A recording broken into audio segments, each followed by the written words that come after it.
They didn't forget. That's what made it worse. If they'd simply forgotten, I could have comforted myself with that familiar, worn-out phrase, "Oh, they're busy." I could have chalked it up to work or kids' schedules or lost track of time. A momentary lapse. Nothing personal. But it wasn't a lapse. It was a group text. 8 names. 8 floating heads at the top of the screen, each one small enough to fit in the crook of my arm. And below them, one bright, cheery message. "A happy birthday, Grandma. We love you." That was it. No calls. No individual text.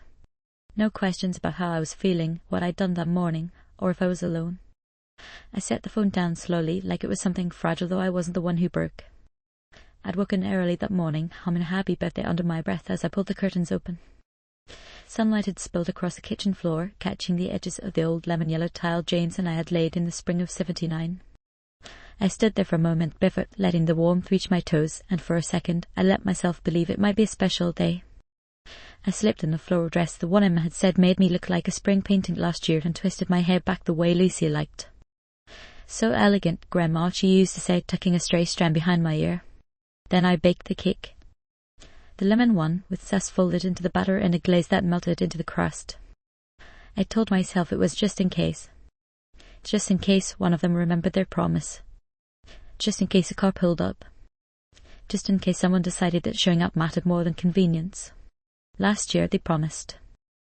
I still remember the video called Emma's freckled nose, half shadowed by the poor lighting, Jacob waving a spatula like a microphone, little Danny shrieking the wrong words to her happy birthday with absolute confidence. I laughed so hard my tea nearly spilled. And right before the call ended, Jacob looked directly into the camera and said, "Next year we'll be there in person, promise, Grandma." Promises from young people are like dandelion seeds, bright, floating, unrooted. I should have known better than to plant them in soil. Still I set the table. 5 places. My good white linen, the ones I only brought out for real holidays. I polished James' old silver, the ones he insisted made even roast chicken feel like a banquet. Party hats on each chair, arranged carefully like small crowns waiting for their rulers. And candles unlit but standing ready. I made tea and sat by the window, watching the cars drive past. Each one a flicker of maybe. Maybe that's Emma. Maybe that's Jacob's truck. Maybe Danny convinced his parents to let him come surprise me. I watched until the light shifted and shadows reached across the lawn. And then the phone buzzed. That text. They used so many emojis. Hearts and flowers and exclamation points, like glitter thrown over an empty table. I replied, simple. "Thank you, dears." What else could I say? I didn't cry. Not right away. Instead, I walked back to the dining room, sat at the head of the table like always, and looked at the empty chairs. I took a photo not to share, not to guilt, but because something in me needed to capture the quiet. I didn't post it. I didn't need likes or sympathy. I just wanted to remember. And then I sliced the cake. Just one slice. Small. For me. The lemon was perfect, bright and tart, the kind of flavour that reminds you how to stay awake in the world. I ate slowly, listening to the fork clink softly against the china. Across from me the party hats watched in silence. Afterwards I went to the fridge and wrapped the leftovers in foil. Each one labelled with a name. Emma, Jacob and Danny.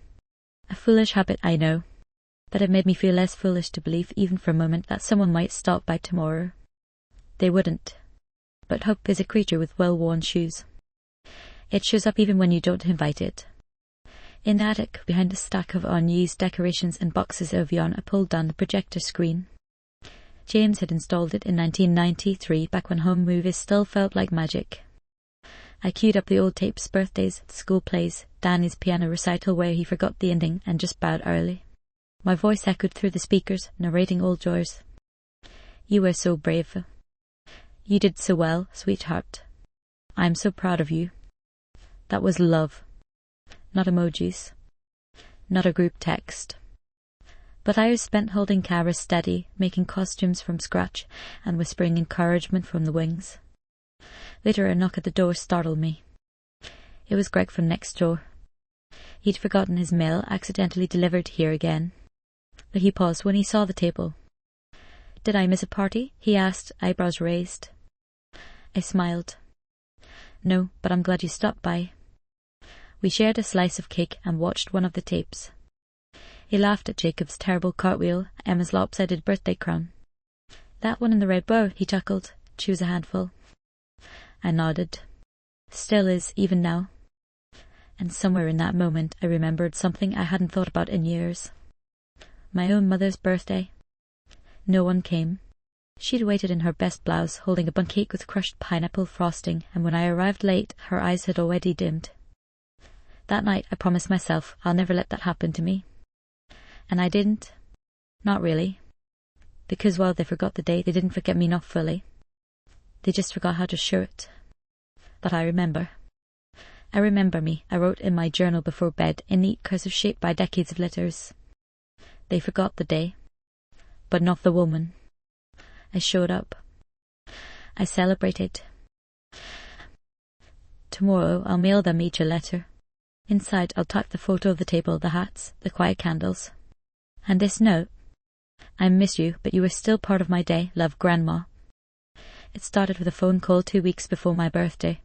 Emma's voice came through the speaker in that breezy tone young people use when they're hoping you won't take something too personally. "Hey Grandma, we were just talking about the next few weekends and things are looking a little tight."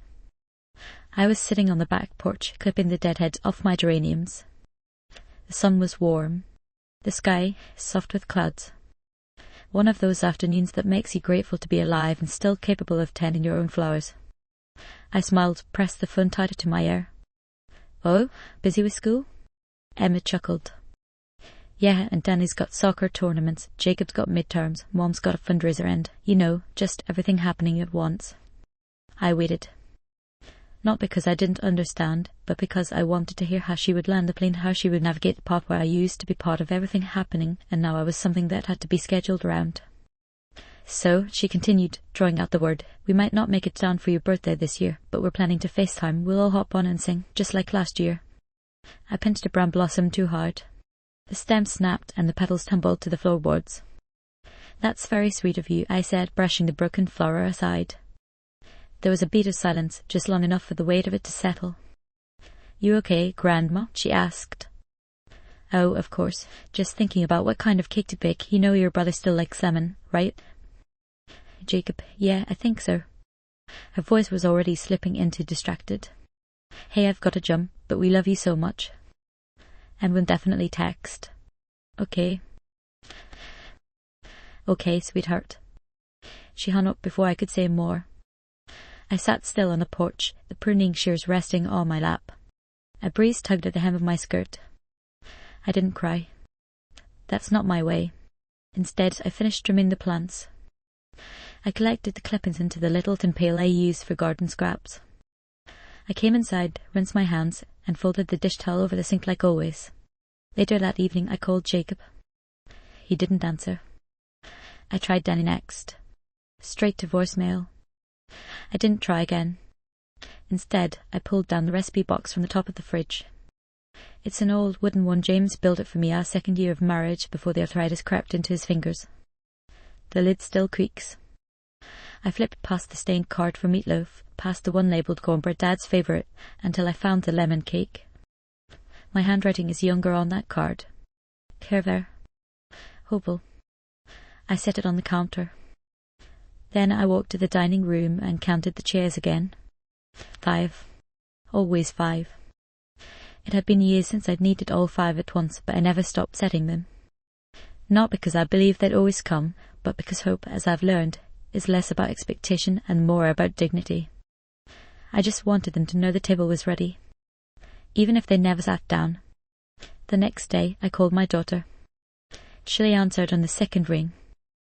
"Mum," she said, breathless. "Everything okay?" "Oh, yes," I said. "Just wanted to check in. I spoke with Emmy yesterday. She mentioned you all are tied up for the birthday weekend." "Ugh, yes," Shelley groaned.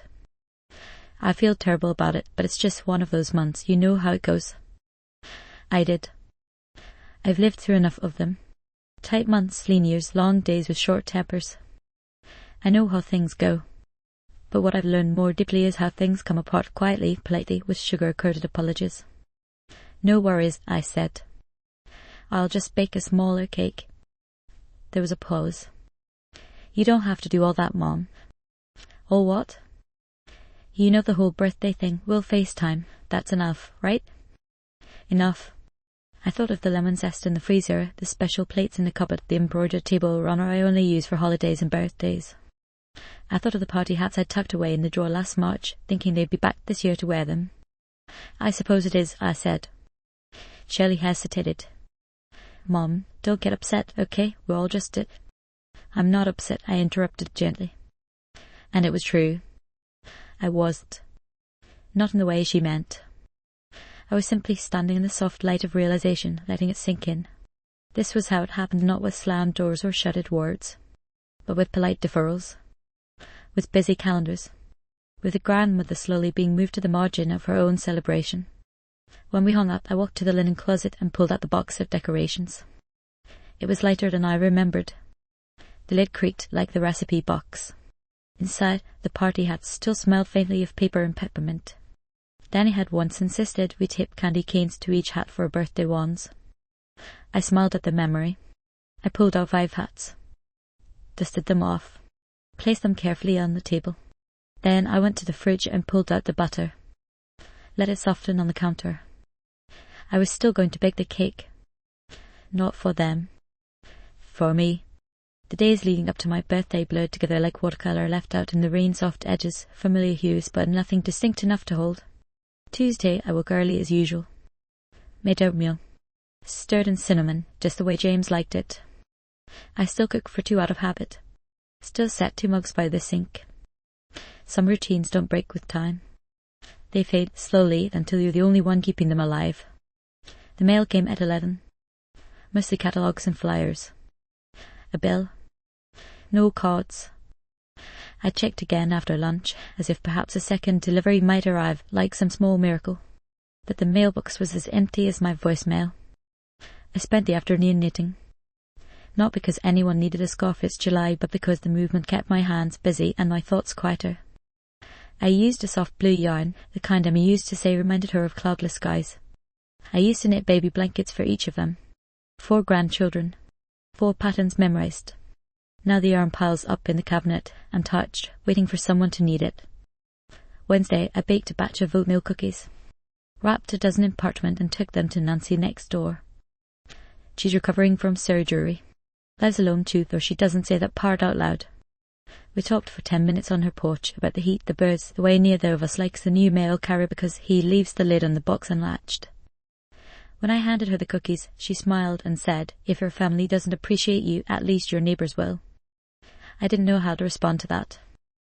I just laughed softly and said, cookies taste better when shared. Thursday, I went through the pantry, checking dates, making a list. I don't shop much anymore, just the essentials. I used to buy extra juice boxes, fruit snacks, goldfish crackers. Things for the kids. But now my grocery cart looks like it belongs to a monk, tea, lentils, the occasional lemon. Even my fridge is quieter. No scribbled notes from Danny. No containers mysteriously emptied by Jacob. No half-eaten cheesecake left with a fork still in it. Just me. And a Tupperware of leftover soup. That night I cooked a small dinner, grilled vegetables, rice, half a chicken breast. I used the chip plate I've had since 1984. The one Emma used to insist was lucky because it always got the biggest slice of pie. I ate in silence. Not the peaceful kind. The kind that buzzes. That makes every tick of the kitchen clock feel like a judgment. At 7:15 I checked my phone again. Nothing. Even the group chat was quiet. Not a single can't wait for Saturday or what kind of cake this year. Just silence. I wiped the table, folded the napkin and placed it back in the drawer. In its spot, perfectly square. Waiting for a day that no longer comes. Friday I cleaned. Not because anything needed it, but because scrubbing baseboards makes you feel like you still have a purpose. I took down the curtains and washed them. Beat the rugs. Wiped every frame in the hall with photos of birthdays past, graduations, weddings. Smiling faces that once looked at me like I mattered. I paused in front of the large family photo. The one we took for my 70th. Everyone was there. All 5 chairs filled. Emma, arms around my shoulders. Danny holding the dog. Jacob in that ridiculous tie he insisted looked retro. and Shelley, standing off-centre, already half turned toward her phone. I dusted the frame, straightened it, then walked away. Saturday came with the sound of birds outside my window. I lay still for a while, eyes open, waiting for that first feeling of something special. Birthdays used to feel like that, like a kind of hush in the world, a soft recognition. But now it just felt like Saturday. I dressed slowly. Floral dress. The one they'd complimented last year. Combed my hair back. Applied a bit of lip balm. No need for blush, my cheeks still coloured when I got too warm in the kitchen. I set the table. 5 places. Laid out the linen. Smoothed each corner. Hearty hats. Candles. Silverware. I even placed the lemon cake in the centre, its glaze catching the sunlight like something precious. And then I waited. At 11:37 the phone buzzed. I didn't rush to it. I knew better by then. It was a group text. A happy birthday, Grandma. We love you, Ruth. 1 message. 8 names. 8 excuses already spoken or implied. No calls. No individual texts. Just this. A digital bouquet thrown like rice at a wedding no one attended. I replied, "Thank you, dears." And then I sat at the head of the table. I didn't speak. Didn't toast. Didn't cry. I simply looked at each empty chair and wondered when the erasure began. Was it when I stopped driving? When I said no to watching the kids every afternoon? When I grew quieter in conversations, letting them talk without interruption? Or did it start earlier years ago when I became the background to their lives rather than the backbone? When I stood at recitals holding juice boxes and tissues and they thought I'd always be there. Invisible. Dependable. Silent. I took a photo of the table, not for guilt, not for proof. Just for me. Because sometimes the absence needs to be witnessed. Afterward, I cut a slice of cake. Ate it slowly. Let the lemon burn gently on my tongue. I wrapped the leftovers. Labelled each one. Emma, to Jacob, and Danny. Hope again, making it small, foolish rounds. Then I sat with my journal. Wrote in neat, deliberate lines. They forgot the deck, but not the woman. I remember me. It was the summer of 1997. I remember it not because something dramatic happened, but because everything was still in place. The kids were young. Shelley was juggling 2 jobs and always running late. Jacob had just learned to ride his bike without training wheels, and Emma still carried her teddy bear everywhere, its ear barely hanging on. That year, my birthday fell on a Wednesday. I was turning 51. There wasn't any talk of plans or if the schedules align. There were no group texts. Just my kitchen phone ringing off the hook and the scent of sugar and yeast warming the air by 9 a.m. I remember the feel of that morning like a second skin. I woke to the sound of Shelley's cart house crunching on the gravel. She didn't call ahead. Just showed up with the kids half-dressed, shoes mismatched, and Jacob already asking if he could help Grandma mix the batter. "You can't just budge in," I teased, wiping my hands on the apron I'd already tied. "I bought coffee," she replied, holding up a cup like it was an offering to a queen. I remember laughing. A deep, belly laugh, the kind that pulls you back into your body. We spent the morning in a blur of flour and frosting. Jacob broke an egg on the counter, and Emma cried because he got to stir first. Shelley danced around the kitchen in her socks, humming some tune from the radio while arranging lilies from my garden into an old mason jar. No one coordinated anything. They just came, because that's what you do when someone matters. Around noon, James walked in, pretending to be surprised by the chaos. He kissed me on the forehead and whispered, "Told you they couldn't stay away." Later, more family arrived. Cousins, neighbours, even old friends from church. The dining room swelled with chatter and overlapping voices. There was no room for silence that day. No empty chairs. We used paper plates and the good silverware. Jacob spilled juice on the tablecloth. No one cared. I remember Shelley standing in the kitchen doorway, holding a candlelit cake and leading the off-key chorus of Happy Birthday. I can still hear her voice, bright and unself-conscious, guiding the others with the kind of joy you can't fake. And there, as I blew out the candles, someone snapped a photo. It still sits in the old album in the linen chest to me, eyes closed, cheeks puffed, surrounded by everyone I loved. Jacob had frosting on his chin. Emma clutched her teddy bear. Shelley was laughing with her whole face. That night, after the last cup pulled away and the dishes were drying on the rack, James and I sat out back beneath the string lights. He handed me a folded note. It wasn't long. Just 5 words in his strong, square handwriting. You make people feel home. That was the year I believed it. That I was still needed. That I was the centre, the heartbeat. Not the afterthought. It's funny how time doesn't always steal love, it just quiets it until you're not sure if it's there at all. Now, decades later, the same dining room sits waiting. Same table. Same light fixture. Same old creak in the 3rd chair from the left. But the voices are gone. The laughter's gone. And no one rushes in with lilies from the garden. Just a group text. Just emojis. Just absence dressed up as convenience. Sometimes I wonder, when did I stop being home and become just a place to visit? When did the hands that bandaged, scraped knees and folded birthday napkins become too shaky to be trusted with the plans? I stood at the linen chest this morning and pulled out that old album. Dusted off the cover. My fingers traced the faded spine like it was something holy. And there we were, page after page. Emma on my lap, face sticky with jam. Jacob asleep in the laundry basket. Shelley barefoot on the porch with her hair in a braid I'd done that morning. Back then, birthdays weren't about cake or cards. They were about showing up. About being seen. And now it's just easier not to. Easier to send a text. To slap a sticker on a message and call it love. But I remember. Not out of bitterness. Not even sadness. But because memory is the only place where love is still out. They've gone quiet. But I haven't. Not in here. Not yet. It was just after 3 when I heard the sound of a car engine slowing outside. I was in the kitchen, rinsing the last of the plates, the lemon cake already half wrapped and waiting in the fridge. The house smelled faintly of sugar and dish soap, and the afternoon light had begun to tilt golden across the windowsill. At first, I didn't think much of it, just another car passing down the street. But then it paused. Right out front. I turned off the faucet, heart lifting a little against my better judgment. I wiped my hands in the towel, pressed them flat against my apron. Maybe one of them had changed their mind. Maybe the group text was a placeholder, a misdirection. Maybe they were planning to surprise me all along, pull into the drive with sheepish smiles and balloons half deflated from the sun. The car door didn't open right away. I couldn't see clearly through the curtain, but I caught a blur of red. A jacket. A gift bag.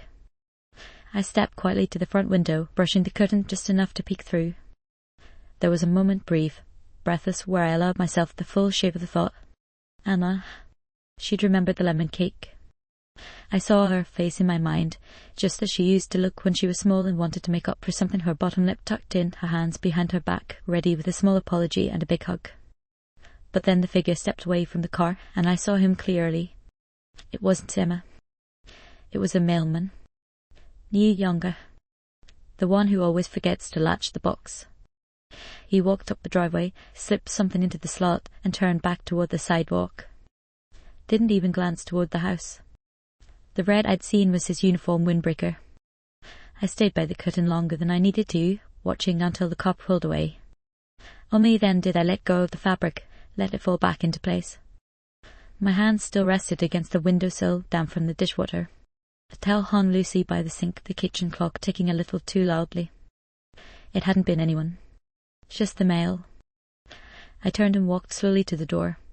There were 2 envelopes inside the box, one from the electric company, the other a coupon booklet addressed to resident. No card. No accidental mix-up. Nothing from anyone who knew me. I stood at the threshold for a moment, staring at the cracked edge of the driveway, the weeds growing between the bricks I'd laid with James more than 30 years ago. He used to joke that the driveway was sturdier than we were. He wasn't wrong. I folded the coupons and dropped them into the recycling. Opened the electric bill. Due in 10 days. I wrote the date in my small kitchen calendar, the one that still has Danny's first dentist appointment marked in red from years ago. The rest of the day passed in slow, deliberate pieces.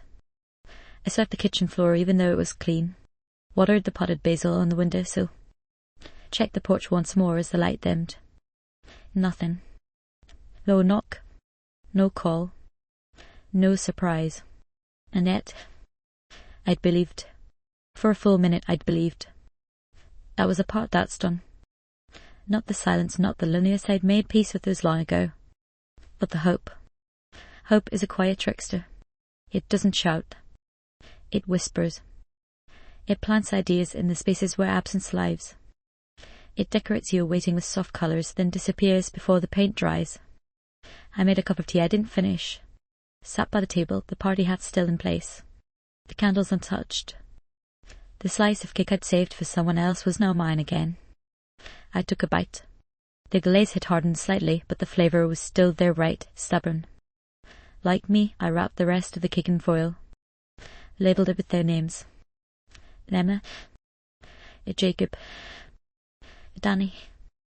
Even now, even still. I labelled them not because I thought they'd come, but because I once promised I would always be ready. Just in case. Just in love.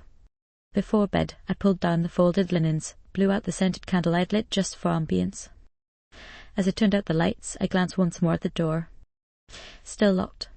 Still untouched. And then I whispered, almost without meaning to, maybe next year. But even as I said it, I knew better. Because that's the thing about fading hope, it doesn't go all at once. It dims. Then waits. Then dims again. I didn't sleep much that night. Some birthdays I remembered with laughter and some with cake. This one would be remembered by the way the silence curled around me, soft as wool, heavy as grief. I lay in bed with the covers pulled to my chin, the lamp still on across the room. I couldn't bring myself to turn it off. Not yet.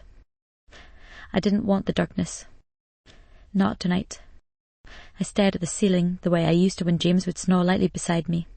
Back then, even in the stillness, I never felt alone. But tonight was different. I felt like a room after the guests have gone, everything in its place, but nothing left alive. It's a strange ache, this kind. Not sharp, not loud. Just a slow settling. A quiet confirmation that you've drifted too far from the centre of everyone's orbit to matter. Not because they don't care, but because they don't notice. That's worse in its way. If they didn't love me, I could be angry. If they hated me, I could cry. But what do you do with indifference? What do you do when your existence becomes a footnote in someone else's life? I turned on my side, staring at the dresser. There's a framed picture of Jacob there, 7 years old, missing teeth, arms thrown around my neck. I used to tell people he had my eyes. He used to agree. Now he signs his text with a J. Not love, Jacob. Just a J. I know. It's modern. It's efficient. But still, it's something less. And it feels like a lot less when your whole day is wrapped in quiet and the only candle you blew out was your own. I used to be the one they'd turn to. I was the emergency contact. The baker. The seamstress. The one who always picked up on the second ring. The one who sent care packages and ironed shirts and wrote checks without being asked. But somewhere along the way, I stopped being the person you need and became the person you'll get to later. I can't even say when it happened. There wasn't a breaking point. No dramatic argument or final straw. Just days. Years. Conversations that shortened. Visits that delayed. Gratitude that faded. Now I'm a to-do list they forget to check. I shifted again onto the covers. The house made its usual nighttime sounds, pipes groaning faintly, a creak near the hallway from the vent. The same sounds that once comforted me because they meant life was moving just behind the walls. Tonight they felt like echoes of something that used to be. I sat up around 2 a.m. Walked into the kitchen. Didn't turn on the light. I knew where everything was. Still do. I poured a glass of water. Held it in my hands for a while before drinking. Then I walked to the living room, where the table still sat half set, the party hat slightly tilted, the plates cleared, but the centrepiece still intact. The candle unused sat in the middle of the lemon cake. One wick. One wish that never left my lips. I sat down in my chair. The one at the head. Always has been. My fingers brushed the edge of the table. The varnish worn smooth from years of elbows, forks, little hands reaching for second helpings. All gone now. And in their place? A group text. A happy birthday, Grandma. We love you. I stared at the message again. I don't know why. I've memorized it already. Every heart, every exclamation point. And yet I kept looking. Like the words might change. Like the meaning might shift if I blinked enough. But it stayed the same. A message written in seconds. A promise of love with no proof behind it. I didn't reply again. I just sat there, letting the stillness press against me. Not angry. Not sad. Just tired. There's a tiredness no sleep can fix. It's the kind that settles into your bones, into your breath. The kind you carry when you've given everything and have nothing left to pour. When you've waited in windows long enough to know which cars will never stop. When you've baked the cake, folded the napkins, set the table and still end up eating alone. That kind of tired. I thought about what I'd written in my journal earlier. They forgot the day, but not the woman. I remember me. And tonight I wondered if that was true. Do I remember me? Do I remember who I was before I became the one who made things easier for everyone else? Before I traded my birthday candles for practicality? Before I learned how to be quiet in a room full of people who only talk to each other? I leaned forward, head in my hands. I wasn't crying. I was just still. Like the moment before a storm, or the moment after a final goodbye. I wanted someone to ask how the cake turned out, to ask what I wished for, to ask if I'd been lonely. I didn't need gifts. I didn't need fanfare. Just the question, just the knowing. Instead, I got silence. And now, here I was. One more birthday behind me. One more confirmation that I've been slowly erased by people who still call me grandma, but only in digital bursts. I stood up finally. Blew out the candle I'd never lit. I wasn't bitter. I was just used up. And I don't think they'll notice. At least not yet. Not until I stop picking up the phone. Not until I stop replying to the group chat. Not until one day someone asks, "Did Grandma get the message?" And someone else shrugs. I think so. The morning came slow, grey, and without apology. I hadn't set an alarm. Didn't need to. My body knows when the sun has risen, even when it hides behind clouds. I stood at the sink, hands wrapped around a chipmunk of tea I'd reheated twice. The house was still. The kind of still that usually makes you ache for company. But today it felt different. Today the quiet wasn't asking for anything. It just was. I hadn't moved the party hats yet. They were still there, tilted like forgotten crowns circling an empty table that had known too much waiting. The lemon cake sat in the fridge, covered tightly in foil. 3 neat labels: Emma, Jacob, Annie. I hadn't thrown them out. Not yet. Not because I thought they'd show up, but because something in me wasn't ready to let go of the gesture, the act of saving, of offering. It had always been my way of saying, "I'm still here." I stood by the counter and traced my finger along the rim of the mug. And I found myself asking, not out loud, but deep inside, why? Why did I keep doing it? Why keep setting the table? Why keep checking the mailbox, the phone, the calendar? Why hold space for people who no longer noticed I was holding it? I thought of the message again. That group text. So cheerful. So efficient. Like love could be condensed into characters and pixels. They didn't mean harm. I know that. They weren't cruel. Just distracted. Overwhelmed. Living lives that made mine look small from a distance. But from here, from the centre of my own solitude, it didn't feel small. It felt full. Of years. Of effort. Of lemon cakes and folded towels and storybooks read aloud with a flashlight under the covers. I wasn't just a grandmother. I was the person who remembered everyone's middle names. The person who showed up early and stayed late. Who made holidays work not with money but with stamina and the kind of quiet love that doesn't make headlines. And somewhere along the way that got overlooked. Not erased. Not fully. Just blurred. And I let it happen. I let myself be reshaped into someone they visit out of obligation or fit into their schedule like a puzzle piece that doesn't quite bell on anymore. But this morning, with the sky still heavy and the air tasting faintly of last night's rain, I realized something. I don't have to keep shrinking to fit into their lives. I don't have to keep making room at my table for people who forget to knock. I don't have to keep giving in ways that leave me empty. I didn't feel angry. Just certain. Not everything needs a fight. Sometimes change begins with noticing. And this morning I noticed the space I've left open. The chair I haven't sat in. The voice I haven't used. I set the mug down and walked into the living room. I picked up the photo from the hallway, the one from 1997, the birthday where the house was full, the air thick with laughter. I held it in my hands and studied it closely. They looked at me differently then, not because I was younger or stronger or more useful, but because they saw me, the person, the pulse at the centre, and I realised maybe I stopped seeing her too. Maybe I became the list maker, the reminder sender, the backup babysitter, the baker of cakes they no longer eat. Maybe somewhere along the way I forgot that I was more than the sum of their needs, that I could choose what kind of love I give and to whom. I didn't know what I would do yet. I hadn't made a plan, but I felt it quiet and steady. Something had to shift. Maybe I'd start with the table, clear the hats, eat the cake, take a walk that wasn't timed around anyone's schedule. Maybe I'd write letters that said what I actually felt, not angry, not hurt, but honest. Maybe I'd make space not for visitors, but for myself. All I knew was this: I wouldn't stay seated in that old, warm place of waiting. Not anymore. It wasn't a declaration. It wasn't a vow. Just a thought. Small. Something must change. I didn't announce it. Didn't call or post or ask anyone what they thought. I just packed a small suitcase.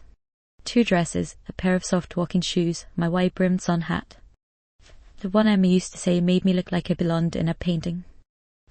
I left the party hats on the table. Not as a guilt trip. Not even as a statement. Just as a reminder that I had waited. And now I was choosing to stop. The cake went into the freezer, wrapped carefully, labelled with the date. I tucked a note beside it, just in case someone stopped by. I stepped out to enjoy the day, love Grandma. I took the train not far, just 2 towns over. A coastal stretch with a little inn that James and I had visited once, years ago, when we could still walk arm in arm without a cane between us. The innkeeper remembered me. "Weren't you here for your anniversary?" she asked, handing me a real brass key instead of a card. I smiled. A long time ago. She looked at the suitcase, then at me. "Well, welcome back." The room smelled like lemon and wood polish. There was a view of the water. You could hear gulls if you left the window open. I placed my things down gently, like I was setting up a space not just to stay but to belong to, even for a night. That evening I walked along the boardwalk. Bought a small cone of vanilla ice cream from a vendor who called me ma'amed and smiled with his whole face. I sat on a bench by the dunes and watched the tide roll in. I wasn't thinking about anyone else. Not the group chat. Not the voicemail that never filled. Not the names and the cake in my freezer. Just the feel of cool air on my cheeks, the slow melt of ice cream between my fingers. I let my shoulders drop. Let my breath deepen.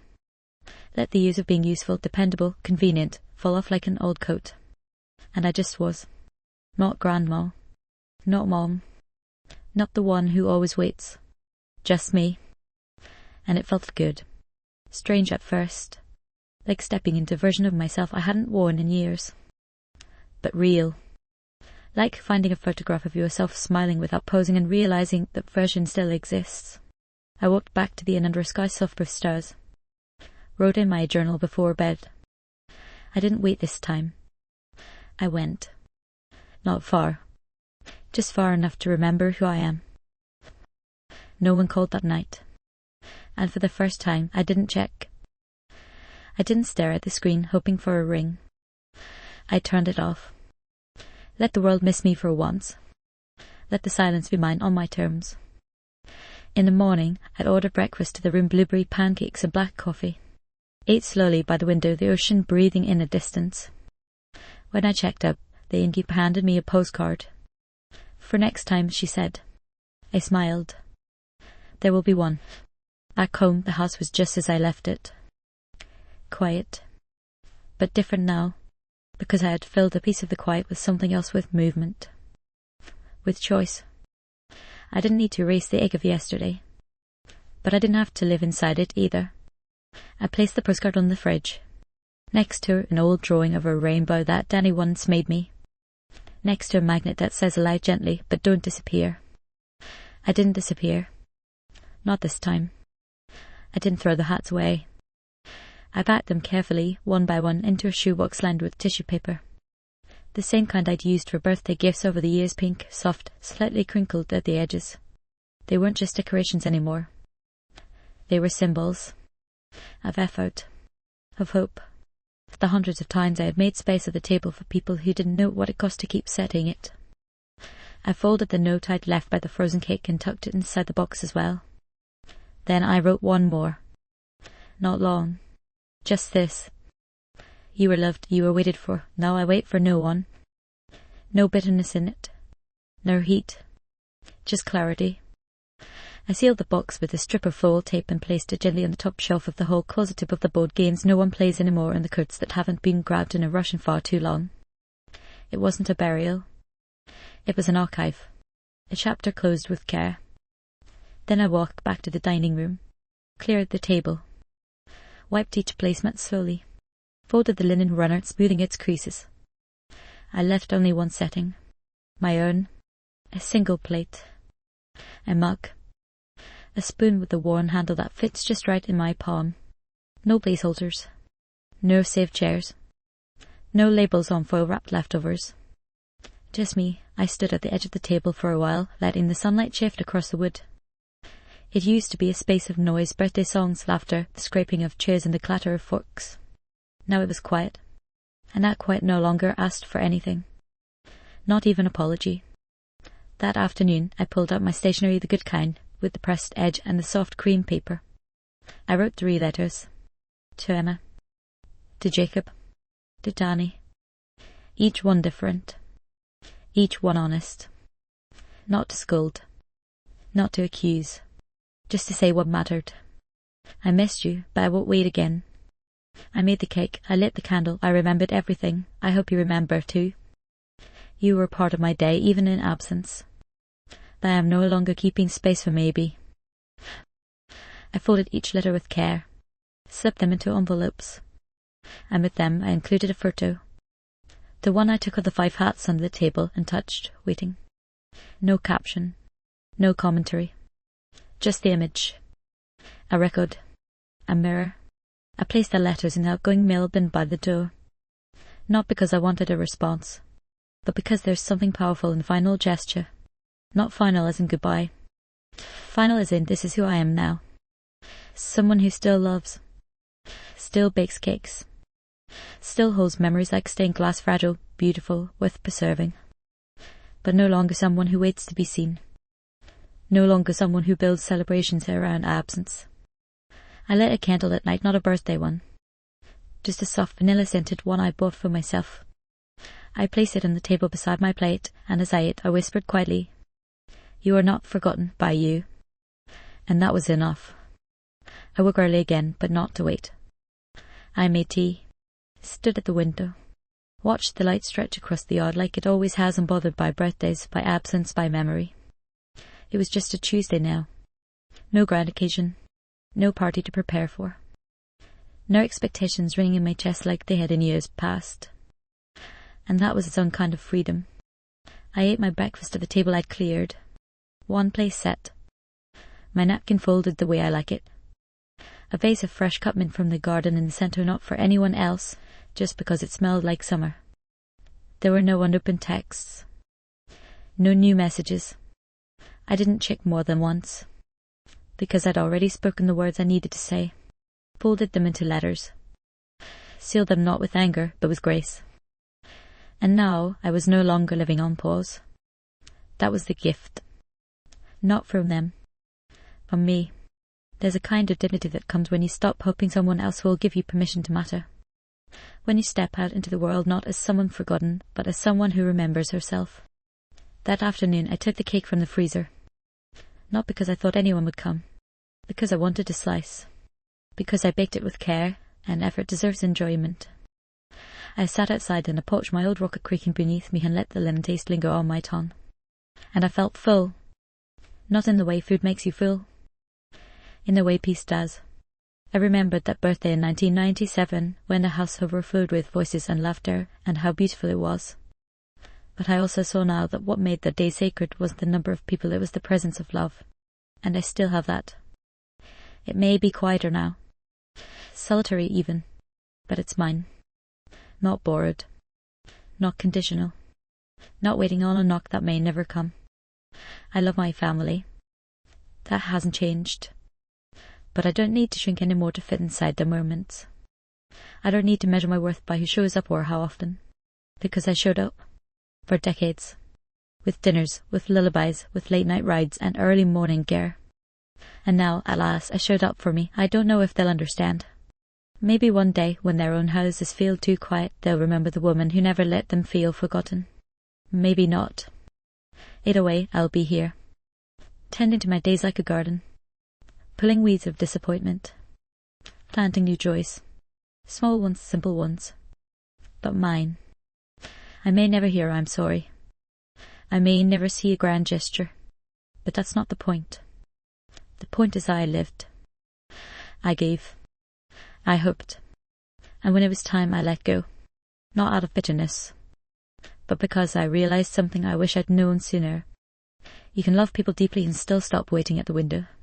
Maybe they'll remember next year, but I'll never forget how it felt to show up for myself.